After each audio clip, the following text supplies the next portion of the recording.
Hello दोस्तों, मैं कन्हैया एक बार फिर से स्वागत करता हूं आप सभी का आपके अपने यूट्यूब चैनल इंग्लिश ज्ञान में। तो दोस्तों, आज के इस वीडियो में हम जामिया मिलिया इस्लामिया यूनिवर्सिटी की बात करेंगे।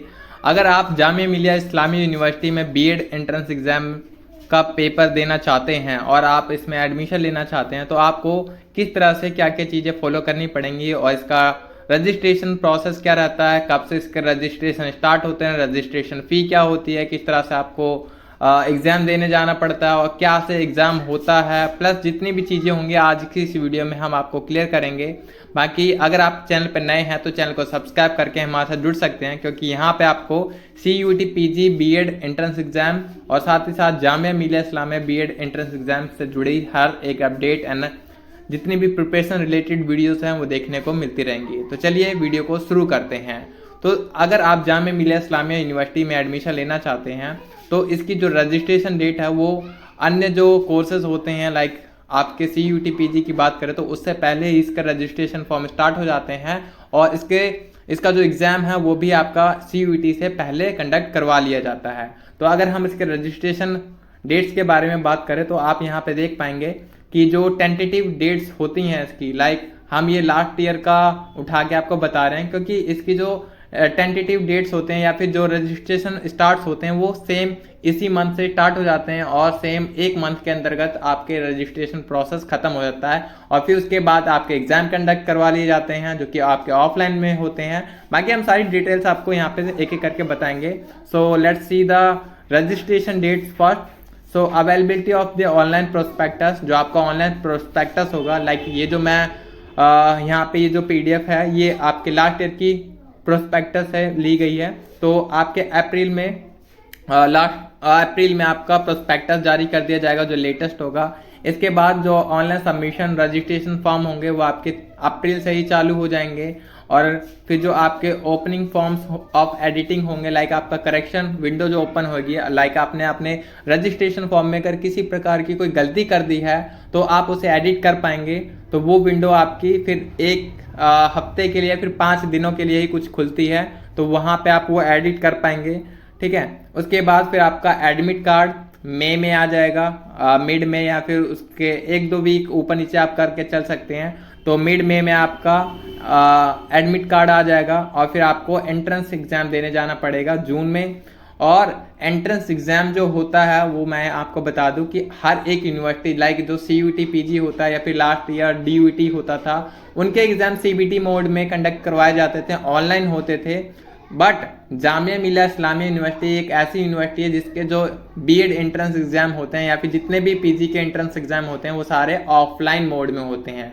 आपको सेंटर पे जाना पड़ेगा, जामिया मिलिया इस्लामिया यूनिवर्सिटी जाना पड़ेगा, वहाँ पे फिर आपको एक क्वेश्चन पेपर दिया जाएगा जिसमें बहुत सारे पेजेस होंगे और वहाँ पे OMR सीट दी जाती है जिसमें आपको फिल करने पड़ते हैं। लाइक आपने CCP का पेपर दिया होगा अपने स्कूल टाइम में, तो उसी तरह से वहाँ पे एग्ज़ाम कंडक्ट करवाया जाता है ऑफलाइन मोड में, जिसमें आपको एक पेंसिल ले जाना पड़ता है, पेन के थ्रू ही आपको हर एक चीज़ें करने को मिलती हैं।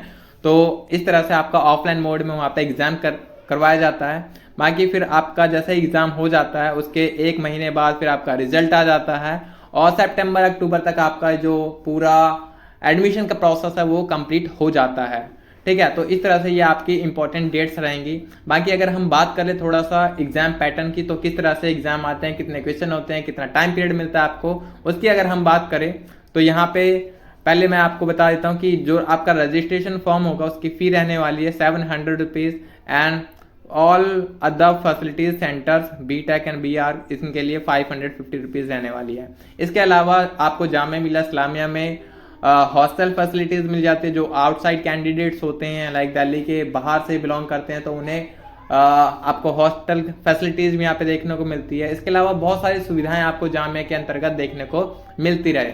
बाकी अगर हम इसकी बात करें कि यहाँ पे जो एंट्रेंस एग्जाम कंडक्ट करवाया जाता है तो वहाँ पे टोटल आपके 170 क्वेश्चंस आते हैं जिसमें आपको 3 घंटे का समय दिया जाता है और उस 3 घंटे में आपको 170 क्वेश्चन सॉल्व करने पड़ते हैं, जिसमें आपके अलग अलग पार्ट से क्वेश्चन पूछे जाते हैं, जिसका सिलेबस मैं आने वाली वीडियोस में आपको शेयर करूंगा।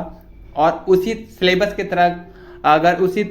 के थ्रू अगर आप अपनी स्टडी करते हैं तो I am damn sure that you will get admission in Jamia Millia Islamia university. But you know what happens, there are most of candidates who does not get admission in Jamia just because of less seat in Jamia Millia Islamia University. अगर हम BEd की ही बात करें तो general category के लिए बहुत ही कम seats होती हैं, और हर एक कैटेगरी की बात करें तो वहाँ पे ज़्यादा से ज़्यादा 5 से 7 सीट्स ही देखने को मिलेंगे एक एक जनरल कैटेगरी की बात करें तो, ठीक है। तो इसलिए कम सीट्स होने के कारण ही वहाँ पे कंपटीशन ज़्यादा होता है, और जितनी भी चीज़ें होती हैं प्रोसीजर में छटाई ज़्यादा हो जाती है। लाइक आपके एग्ज़ाम देने के बाद भी फिर आपका एक इंटरव्यू राउंड होता है जिसमें और कैंडिडेट्स को निकाल दिया जाता है। तो इस तरह से बहुत ही कम बच्चों का एडमिशन होता है जामिया मिल्लिया इस्लामिया यूनिवर्सिटी में। बट अगर हम पेपर की बात करें तो पेपर बहुत ही ईजी आता है आपका, आप आराम से उसमें 170 में से 150 मार्क्स स्कोर कर सकते हैं। बाकी किस तरह से करना है और क्या क्या चीज़ें आपको पढ़नी है, किस तरह से पढ़नी है, वो सारी चीज़ें हम अपने चैनल पे डिस्कस करेंगे। सो just become a part of our channel so that you will get all the things which we will share about the Jamia Millia Islamia entrance exam. Okay, बाकी आपको वहाँ पे 170 क्वेश्चन मिलेंगे, 3 आवर का paper होगा और इसमें नेगेटिव मार्किंग भी होगी आपकी, ठीक है।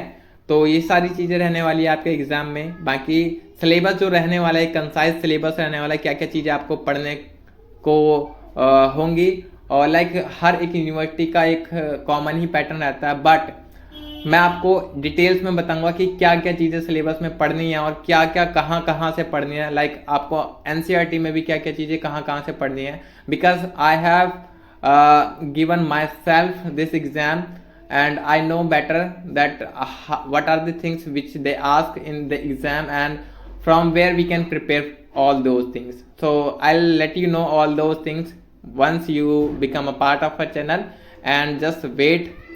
And yeah, that's all about the Jamia entrance. I hope you would have understood all the things. If not, so you can comment in the chat box and I'll be there to support you and help you all about your doubts. So thank you so much guys. Let's meet in another video. Till that time, just subscribe this channel and be a part of us. Thank you so much. Have a good day.